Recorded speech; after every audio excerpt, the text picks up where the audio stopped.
அன்பு குழந்தையே, ஒவ்வொரு ஜீவனும் இந்த பூமிக்கு தனியாகவே வருகிறது.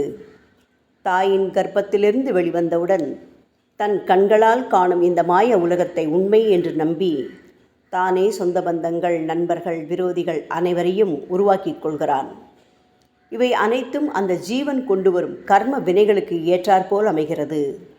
ஒவ்வொரு ஜீவனும் இந்த பூமிக்கு வந்தது முதல் மரணம் அடையும் வரை 4 பருவங்களை கடக்கிறான். இந்த எல்லா ஜீவன்களுக்குள்ளும் விதிக்கப்பட்ட ஒன்று, ஜீவனானவன் ஒவ்வொரு பருவத்திலும் பல அனுபவங்களை பாடமாக கற்றுக்கொண்டு அதில் உள்ள உண்மையை உணர்ந்து கொள்கிறான்.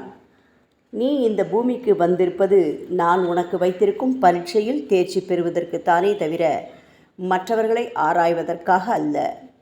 உன்னை நோக்கி வரும் சோதனைகள் அனைத்தும் என்னால் உனக்கு கொடுக்கப்படும் கேள்விகள். இந்த சோதனை என்னும் கேள்விகளுக்கு ஏற்றாற்போல் உனக்கு எதிராக காட்சிகளை அமைத்து அதில் நடிப்பதற்கு நடிகர்களை உண்டாக்குவதும் நானே. நீ என் மீது முழு நம்பிக்கை வைத்து பொறுமையுடன் சோதனை என்னும் இந்த பரீட்சையை எதிர்கொண்டால் நீ இதில் தேர்ச்சி பெறுவதற்கு நான் உதவுவேன். ஓம் சாய்ராம்.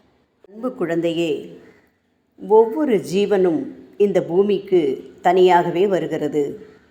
தாயின் கர்ப்பத்திலிருந்து வெளிவந்தவுடன் தன் கண்களால் காணும் இந்த மாய உலகத்தை உண்மை என்று நம்பி தானே சொந்த பந்தங்கள், நண்பர்கள், விரோதிகள் அனைவரையும் உருவாக்கிக் கொள்கிறான்.